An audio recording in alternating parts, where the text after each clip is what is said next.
A maior descoberta do mundo terá sido descobrir-se que, afinal, a vida continua depois da morte. E tudo começou...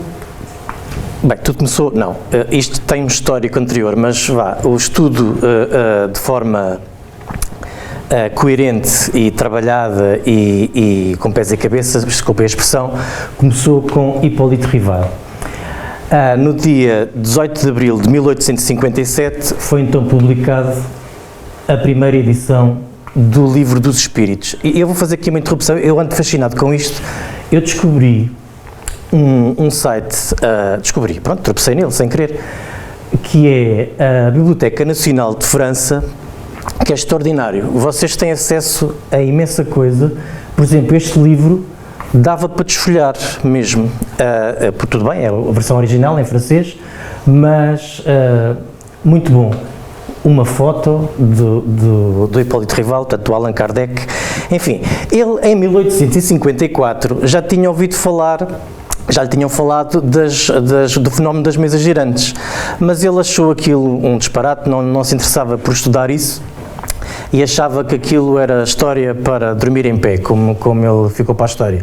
E então os amigos, como sabiam da forma dele de estudar e de aprofundar os temas, lá lhe foram tentando convencer, até que houve uma pessoa que ele achou um discurso mais coerente e acedeu em 1855, acho que foi num dia, já não sei precisar, em maio, que foi a casa então de uma senhora ver esse fenómeno pela primeira vez, ele, e achou fantástico. Porquê? Se as mesas mexiam e andavam de um lado para o outro na sala e conseguia-se fazer perguntas e obter respostas através de um alfabeto ainda muito primitivo, mas de pancadas, ora, se as mesas não tinham cérebro, não têm cérebro, qual é que era a inteligência que estava por trás daquilo? Ele conseguiu perceber que fraude não era um truque de ilusionismo, e quando ele começou a fazer, por exemplo, chegou ao ponto de fazer questões mentalmente e obtinha as respostas coerentes, isto despertou-lhe a atenção a sério. Então, o que é que estava por trás do movimento das mesas? Era os espíritos. Nós também somos espíritos, mas nós estamos temporariamente num corpo de carne, portanto eram pessoas que já tiveram no corpo de carne como nós e agora estavam do lado de lá da vida. E aqui deu-se início então a um estudo excepcional, e é esta doutrina, que é a doutrina dos espíritos, com esta primeira versão do Livro dos Espíritos, que penso que tinha 501 questões, e depois em 1860 saiu a versão que nós conhecemos hoje, com 1019 perguntas e respostas que abrangem tudo aquilo que nós sempre quisemos saber de onde vimos, para onde vamos, o que é que andamos cá a fazer. Mas o Espiritismo, desde 1857 até hoje, enfim, nós... Felizmente não em todo lado, mas na sociedade, quando se aborda o tema espiritismo, as pessoas têm uma ideia completamente diferente do que é a realidade. Então convém chamar a atenção que espiritismo não é um meio de vida, não é uma profissão, ou seja, todas as pessoas que estão aqui na associação, nesta e noutras, a trabalhar, passa a expressão, é gratuitamente, é em regime voluntariado.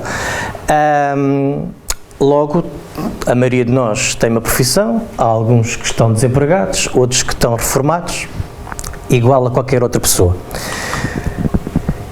E isto não tem nada a ver com o espiritismo. Este senhor aqui, o mestre Salomão, pelos vistos, é um vidente médio de alto nível, não é qualquer coisa. E depois as pessoas vão lá e pagam, e enfim. Um espírita não faz nada disto, ou seja, não resolve problemas de amor, nem afastar pessoas, nem juntá-las, nem o que seja.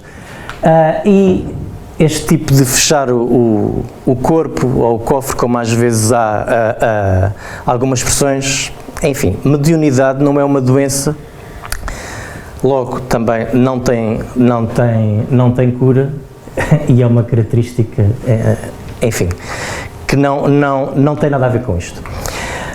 Então, os espíritos não põem anúncios, não prometem curas, não cobram, não aceitam dinheiro, porque isto tem um nome, e o nome disso é simonia, ou seja, fazer troca de valores ou favores por bens espirituais. Isso, enfim, aos olhos de Deus será um crime. Mas pronto, existem algumas fações que juntam um bom dinheiro. Então, aqui, num centro, numa associação espírita, seja ela qual for, não se aceitam nem dinheiro, nem favores de espécie algum por o passe, ou pela palestra, ou pelo que seja. Qualquer uma das atividades que há numa associação espírita. Então, e a ciência? Como é que a ciência olha para o espiritismo? O paradigma atual ainda, felizmente, já existem alguma comunidade científica que se dedica a estudar temas nesta área, mas a esmagadora maioria é materialista. Eu estou-me a recordar que há uns anos valentes, se calhar já há uns 15 anos, ali em Leiria fui assistir a uma palestra de um espírita que ele é médico, cirurgião. Ele é Dr. Décio Gandolli Jr. Ele é cirurgião, é brasileiro, veio cá uma vez em viagem, e ele disse uma coisa na brincadeira lá na palestra que ele, sei lá, ficou-me na cabeça, achei piada, que era, como ele também é investigador, alguém que abordou este tema e fez-lhe uma pergunta, e ele estava a dizer que o paradigma vai mudando consoante os mais velhos vão morrendo.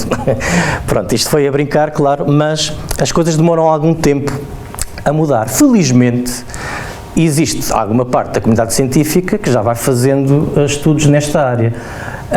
Não são todos de tudo o que seja espiritualidade, às vezes há logo aquela história do risinho ou do ridículo, não vou estudar isso porque isso não existe, mas isso é uma atitude muito pouco científica.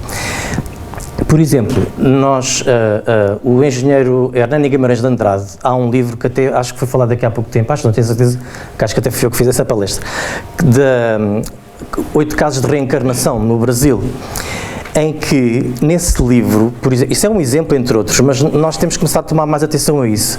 Ele tem um raciocínio muito bom, que é, ele apresenta o caso de uma forma neutra, não é? Chega ao fim da apresentação do caso e dá todas as possíveis explicações científicas para a ocorrência daquele caso, a explicação do porquê é que não pode ser ou porquê é que é uma explicação incompleta, e então depois de percorrer tudo isso, chega-se à conclusão que a melhor explicação será aquilo que a doutrina espírita nos apresenta. E já existem alguns casos bem conhecidos, algumas evidências, sendo que se calhar uma delas, assim com mais impacto, são as experiências de quase morte. O que é que são as experiências de quase morte? É alguém que sofre um acidente ou que tem uma paragem cardiorrespiratória, o que seja, em que durante uns minutos está, entre aspas, morto, mas depois os médicos ainda o conseguem reanimar, por exemplo, e dessas pessoas, dessas experiências de quase morte ou experiências próximas da morte, por vezes há uma percentagem que se recorda de coisas que não era suposto recordar-se. Porquê? Se o batimento cardíaco deixa de bombear sangue para o cérebro vai parando também. Como é que eles têm memórias tão vívidas daquilo que os médicos estavam a falar, por exemplo, ou às vezes até de sair dali e ir a outro sítio qualquer e confirmar-se o que é que aconteceu ali. E há alguns estudos muito interessantes nesta área. Um deles, por exemplo, eu acho piada esta história do Dr. Alexander Eben. Ele é neurocirurgião, é norte-americano, e ele defendia que, e não tem mal nenhum, pronto, era a ideia dele, que as visões relatadas nas experiências de quase morte eram criadas pelo cérebro, ou seja, tudo isto tinha explicação pelo cérebro. Havia de ser alguma defesa neurológica que fazia então aquelas visões e as pessoas, pronto, aquilo tinha que ter uma explicação. Até que, por coincidência, ou talvez não, ele, penso que foi meningite, um caso muito grave, e ele ficou em coma durante um tempo. E o caso era tão grave que a família chegou a ser chamada a dizerem que não havia assim grandes probabilidades de aquilo melhorar. Mas o que é certo é que melhorou. melhorou, ele saiu do coma, entretanto recuperou-se totalmente, mas ele estava com memórias que não, ou seja, ele teve uma experiência de quase morte. E a partir desse momento, ele mudou completamente de opinião e agora, para além de continuar a ser neurocirurgião, também neurologista, aliás, peço desculpa, também escreve livros a contar não só o que viu, como a dar explicações, e ele ficou bastante baralhado com aquilo, porque era uma pessoa que acreditava convictamente que era o cérebro que criava aquelas imagens, mas depois quando ele as viveu e andou ali que tempos a analisá-las e a perceber que não havia hipótese daquilo que ele tinha visto ser fabricado pelo cérebro, mudou de ideias. Por exemplo, o Dr. Alexandre Moreira Almeida, que é um psiquiatra brasileiro, ele estuda muito esta área e ele indica, segundo as investigações dele, que 1 em cada 10 pessoas que sofrem uma experiência de quase morte ficam com memórias, ou pelo menos 1 em cada 10 pessoas não tem vergonha de dizer que tem essas memórias. Mas pronto, há uma parte que fica com memórias. E ele, entre outras conclusões, ele chama a atenção para isto que tem muito valor, que é, estas pessoas tendem a ter um aumento da satisfação com a vida e deixam de ter medo da morte, a maioria das vezes, e ficam a ver a vida de um ponto de vista completamente diferente do que antes desse episódio. Mas há aqui um caso que eu achei uma delícia, que não é diretamente da senhora Vera Tabac. Esta senhora é muito conhecida no Brasil, ela é uma jornalista, mas não foi diretamente com ela, mas foi com a mãe dela. E esta história é uma delícia, porquê? A mãe dela, ainda ela era pequenita, entrou nos cuidados intensivos no dia 17 de outubro, e reparem nesta data, 17 de outubro de 1974, e estava muito mal também. Entretanto, conseguiu recuperar e ela, depois de já estar em recuperação no hospital, começou a contar que quando estava de lá, que falou com outras pessoas, que estava numa unidade parecida com uma unidade hospitalar e que ela estava muito preocupada com os filhos e tudo mais, porque o que é que há de mim, e então, diz ela, isto é o ponto de vista dela, né, que entrou ali numa espécie de acordo com os guias espirituais e eles disseram, então olha, tens autorização para voltar, para conseguires criar os teus filhos, mas isso é só por 20 anos. Daqui a 20 anos tens os filhos criados e voltas. E ela contava aquilo e toda a gente achava, pronto, foi alguma coisa enquanto ela esteve em coma e tal. O que é certo é que 20 anos depois, no dia 18 de outubro, ela em abril começou-se a sentir mal, começou a ir para o médico e no dia 18 de outubro de 1994 desencarnou, 20 anos depois. E a jornalista, pronto, entretanto, fala disto abertamente e é uma história muito, muito curiosa. Mas nem é preciso às vezes ir tão longe das experiências de quase morte. Por exemplo, nós às vezes é que não estamos atentos. Eu penso, isto vem-me agora à cabeça, eu penso que não há problema de contar isto aqui. Isto fica gravado na internet, mas não estou a dizer mal de ninguém. Estou a brincar. Há uns anos atrás, isto chamou muita atenção, achei isto muito... guardei esta memória com muito carinho. Eu sou casado pela segunda vez. Eu gostei tanto do primeiro casamento que casei outra vez. Então, a minha ex-mulher, que é uma pessoa por quem eu tenho muita estima, tinha uma pessoa muito chegada que faleceu, já não me lembro se foi com 100, se foi com 101 anos, mas penso que foi com 100 anos. E ela esteve quase até ao fim deste período, muito bem, fisicamente já estava muito fragilizada, mas conseguia-se ter conversas perfeitamente normais, estava assim com um nível intelectual muito bom.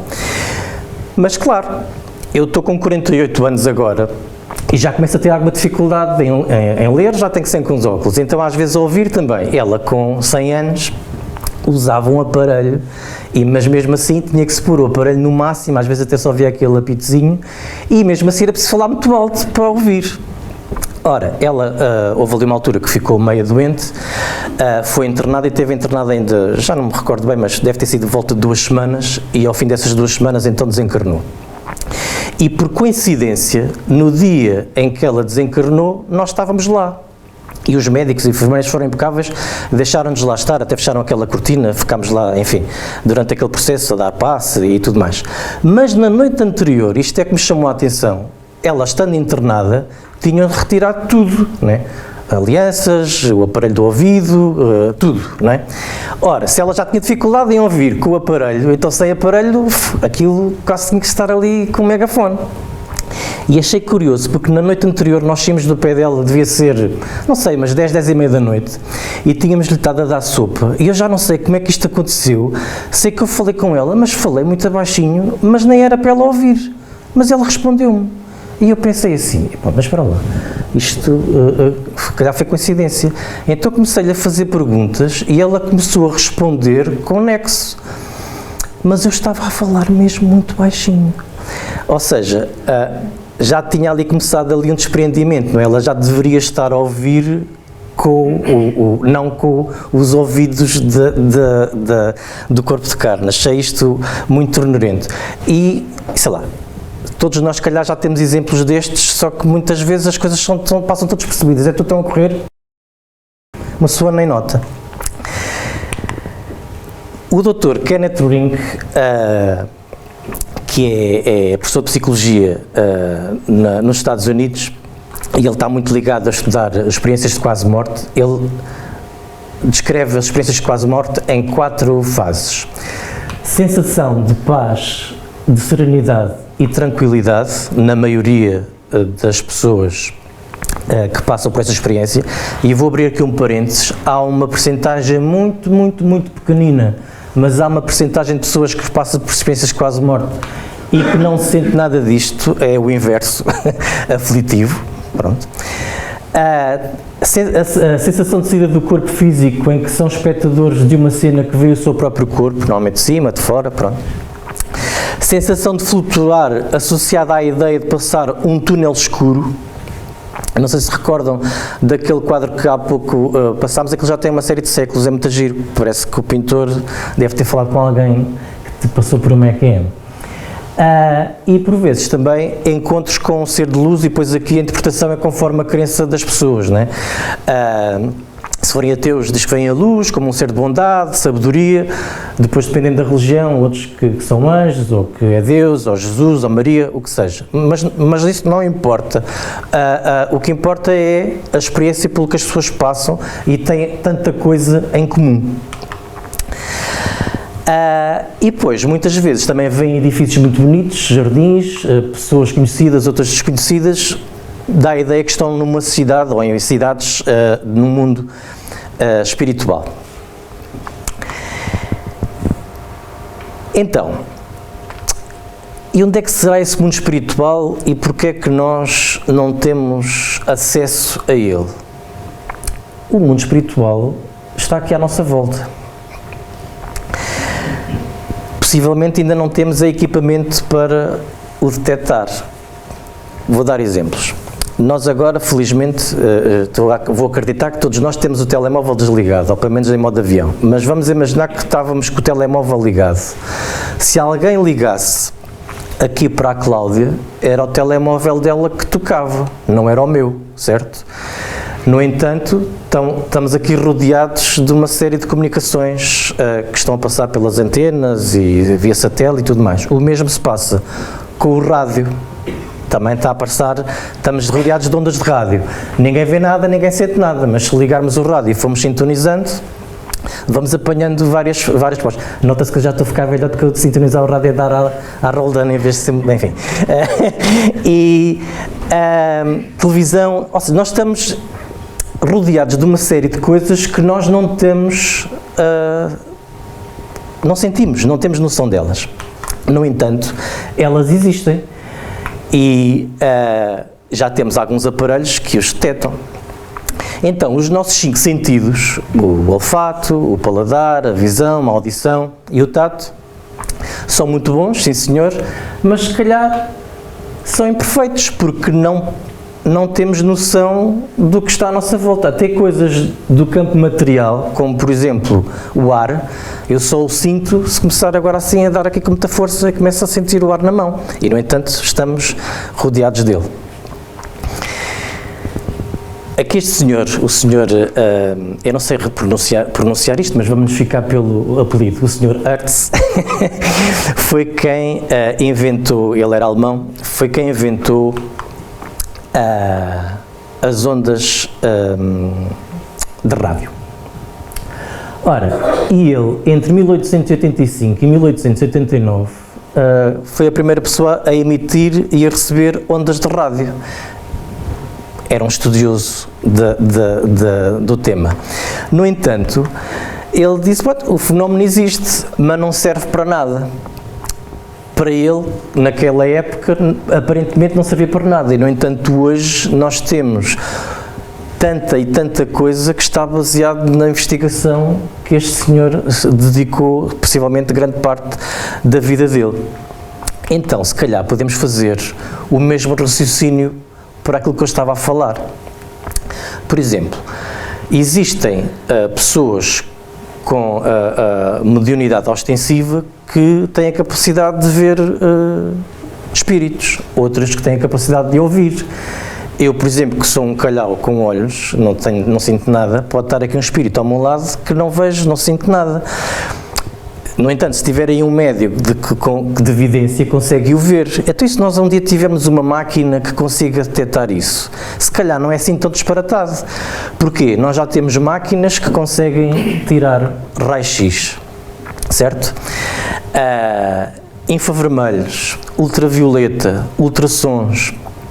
E depois existem animais aqui no nosso planeta, e noutros há de ser igual, mas pronto, no nosso planeta, que têm a capacidade de captar ondas diferentes. Por exemplo, os cães, aqueles apitos dos cães que nós não ouvimos nada e eles vêm logo a correr. E nós, antes de inventarmos o microscópio, para nós também não existia nada desta realidade. Era algo que estava permanentemente connosco e nós não tínhamos noção disso. Foi só no século XVII que, quando se inventou o primeiro microscópio, se começou a ter noção que existia formas de vida, até mesmo em nós, aqui na nossa pele, em todo lado, que nós não fazíamos a mínima ideia que existia. Isto a um nível micro, mas a um nível macro, também todos os dias nós ouvimos notícias de novas descobertas. Agora até foi para lá aquele... Exato, aquele telescópio novo, o James Webb, exatamente, que tem vindo com imagens extraordinárias. E estamos sempre a avançar com o conhecimento. Então, pode ser que qualquer dia tenhamos uma surpresa, porque já não é a primeira vez que aparelhos inventados pelo ser humano, aparelhos eletrónicos, captam o mundo espiritual. Por exemplo, aqui este senhor foi talvez a primeira pessoa a dedicar-se à transcomunicação instrumental. Eu já explico o que é isso. Esse senhor, Jurgensen, era sueco, mas ele nasceu na Ucrânia, deve ter depois mudado de nacionalidade. Ele era muito interessado por pintura, música e filmagens e tal. Então, ele uma vez quis gravar os sons da floresta, da natureza, dos pássaros e tudo mais. Montou lá o gravador, deixou aquilo a gravar, foi-se embora, e depois, quando voltou, pegou no gravador e foi-se para ouvir o que é que ele tinha captado. Para surpresa dele, isto foi em 1959, para surpresa dele, na gravação apareciam vozes. E ele ficou, olha que disparate, então tu pensava que lá no meio da floresta, que não havia ninguém, se calhar estava lá alguém a fazer algum piquenique, não é? Então, repetiu a experiência, foi lá outro dia, montou outra vez a mesma coisa. E qual não é a surpresa dele, quando num dos registros de áudio aparece a voz que lhe era muito familiar, porque era a voz da mãe dele, a chamá-lo por Friedel. Estás a ouvir-me? É a tua mãe. E o Friedel era um diminutivo que era usado pela mãe quando o queria chamar a ele. Só que a mãe já tinha falecido, não é? E aparecia naquela gravação. E isto foi um pontapé de saída, porque ele começou a perceber que havia ali qualquer coisa que ele fazia com aquele gravador, em que conseguia apanhar ondas sonoras que não conseguimos ouvir, mas o aparelho conseguia. E, a partir daí, começou-se então a estudar, há vários estudiosos à volta do mundo a estudar a TCI, transcomunicação instrumental, que é o quê? A transcomunicação instrumental é a tentativa de comunicação ou de gravação de algo com o lado de lá da vida. Pode ser por gravadores, por filmagens, por computador, qualquer coisa eletrónica. Como é que chama aquela senhora portuguesa que até vive em Vigo, que é assim... Anabela Cardoso, exatamente. Ela, por exemplo, é uma portuguesa, vive em Vigo e tem, vocês na internet, ela tem muitos anos disto, por exemplo, mas há muitos mais. E, por exemplo, aqui, no Centro de Cultura Espírita das Caldas da Rainha, onde nós estamos, há uns anos atrás, numa gravação, numa reunião mediúnica, numa altura em que estava tudo em silêncio, quando foram ver a gravação, aparecia lá uma voz. É assim muito rápido, mas aparecia-se, tanto que as pessoas que estavam presentes nesta reunião, estava tudo em silêncio. E o que é curioso é que depois enviaram essa gravação para o Brasil, para um especialista na matéria, que para além de ter estudado aquilo, depois enviou na resposta, eu lembrei-me de pôr a gravação ao contrário, ou seja, para um lado a gravação diz uma coisa, e exatamente a mesma gravação ao contrário diz outra. Vamos ver se a gente consegue ouvir aqui.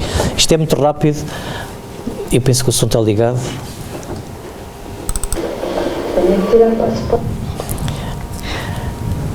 Aqui, isto para pôr mais alto deve ser assim, não é?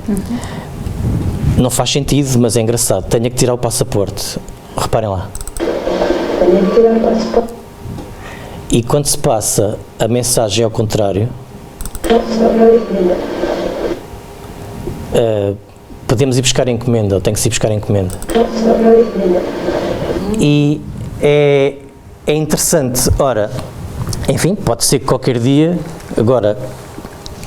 continua a existir aqui um grupo de investigação em TCI, pode ser que um dia destes o Lucas ou outra pessoa faça aí uma palestra com uma série de coisas, era giro.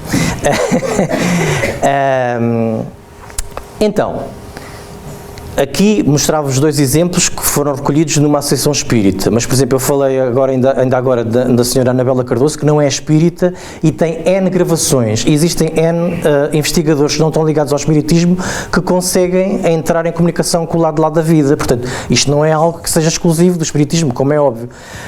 Então, aos poucos e poucos, as coisas vão mudando e a ciência há de se começar a dedicar a isto mais seriamente, claro. E, por exemplo, todos os dias também acontecem casos mais ou menos ostensivos de pessoas ou que veem ou que ouvem. Então, nós trouxemos aqui um caso que foi recolhido no Porto de uma senhora que, entretanto, se tornou espírita e colabora lá numa associação no Porto, mas que antes de ser espírita e antes, se calhar, de até ter ouvido falar de espiritismo, a senhora, coitada, começou a sofrer um bocadinho porque começou a ver coisas, via coisas que mais ninguém via e, claro, foi ao médico e fez muito bem, só que o psiquiatra era materialista, ora, se ela dizia que via pessoas que mais ninguém via, diagnosticou-lhe ali qualquer coisa e começou de receitar-lhe medicação. E o que é curioso, isso está muito bem descrito, ela uma vez foi ao médico para falar com o doutor porque queria, e tinha que ser rápido porque ela trabalhava num cabeleireiro e ainda queria chegar a tempo do cabeleireiro, para atender estas senhoras. E quando perguntou lá na recepção se o médico ia demorar muito a atendê-la, disseram-lhe que só tinha uma pessoa à frente dela, só que ela olhava para a sala de espera e via que havia várias pessoas lá à espera. Como é que lhe estavam a dizer que só havia uma pessoa? Se calhar as outras pessoas eram para outro médico, podia ser. Mas há uma destas senhoras que se levantou, deve ter percebido que ela estava assim mesmo muito desorientada, com falta de tempo, e disse, não, eu dou-lhe a minha vez. Então, a senhora entrou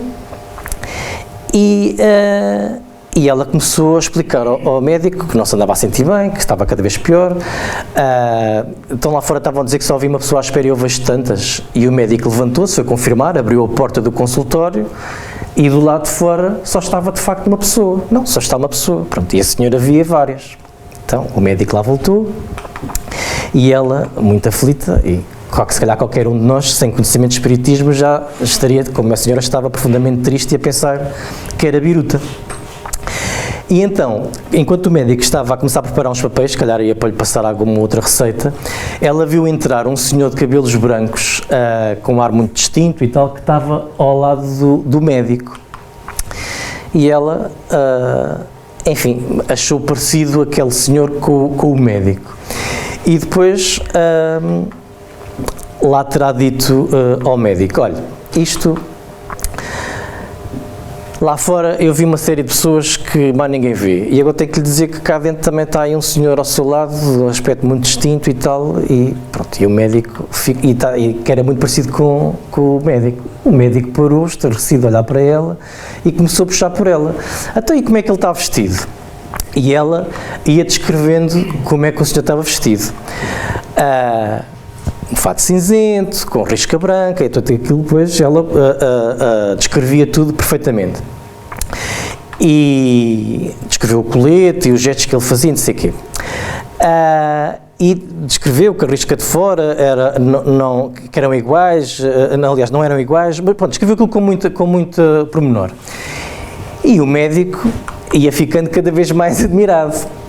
Até que ela lhe disse que tem a gravata de casamento, porque ele fazia questão de afirmar que trazia a gravata de casamento. Eram sinais para que o médico percebesse quem era, né, notoriamente. E então o médico perguntou-lhe se ela lhe conseguia ver as mãos. E ele, não consigo ver as mãos. Mas, do nada, a pessoa que lá estava ao lado do médico lá lhe mostrou as mãos, e o médico perguntou-lhe se ele tinha alguma coisa nas mãos, e ela disse que sim, não tem 2 dedos, numa das mãos não tem 2 dedos, e o médico continuava a perguntar-lhe, mas não tem mesmo? E ela assim, não tem, e tem um bocadinho mais cortado da mão, portanto havia um bocadinho da mão que também estava cortado para além dos 2 dedos. E o médico sempre, mas verifique bem, não sei o quê, e ela... pronto, a explicar que achava que teria sido num acidente, que ele teria os dedos, mas que agora tinha deixado de ter. E pronto, claro, o médico ficou muito constrangido e a senhora, pronto, estou mesmo maluca, não é? E o médico teve que se render a dizer que não está, ele não sabia como é que explicar aquilo que a senhora estava a descrever, mas quem ela estava a descrever era o pai dele, que tinha falecido há pouco tempo, e que um tempo antes de falecer tinha tido um acidente em que tinha perdido os dedos. Estão a ver a riqueza? Por acaso esta senhora depois foi bem encaminhada e fez-lhe sentido o espiritismo e ficou equilibrada, mas quantas pessoas é que não haverá assim?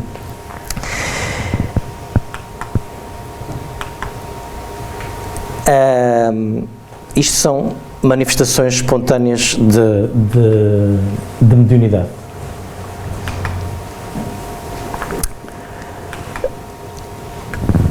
Vamos lá ver.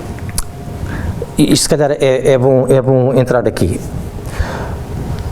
Quando um médium frequenta uma associação espírita e passa por vários estudos, adquire conhecimento, faz a educação da mediunidade, aprende, olha, aquele exemplo que eu há bocado dei, lembra-se dos rádios antigos para sintonizar, com aquela rodinha, aprende a sintonizar a mediunidade, aprende a controlar-se, pronto, ou seja, agora é tempo para isso, sintoniza-se, não é, porque o corpo é nosso, nós é que mandamos. Agora, o problema é pessoas que nunca ouviram falar de espiritismo, ou que, enfim, não tiveram acesso a este conhecimento, a mediunidade não escolhe se a pessoa é espírito ou não, e aí, eventualmente, pode ter algum problema e pode, enfim, a pessoa fica a pensar se é maluca. Então, um dos grandes contributos do espiritismo é ensinar as pessoas a conviver com os fenómenos mediúnicos de forma construtiva, sem os medos, sem o folclore, porque é algo normal e natural, e pronto, passando a informação então que não é um poder, não é algo paranormal, não é um milagre. A mediunidade pode aparecer na infância ou em adulto, não escolhe nem o grau académico, nem nada, nem a religião, se é espírita, se tem uma religião qualquer, não escolhe nada. Então, é assim, o espiritismo também aponta aqui para uma prática mediúnica responsável. E eu lembro-se que eu mesmo agora disse da educação da mediunidade, porque não é algo que se desenvolva, é mesmo eduque, porque a mediunidade existe, a maioria de nós, aliás, todos nós somos médiuns, alguns de nós têm a mediunidade ostensiva e outros não, têm em estado latente. Então, mais uma vez, e para fechar, o que convinha aqui ficar também muito bem chamada a atenção é que o espiritismo não é um meio de vida nem uma profissão, é uma filosofia de vida.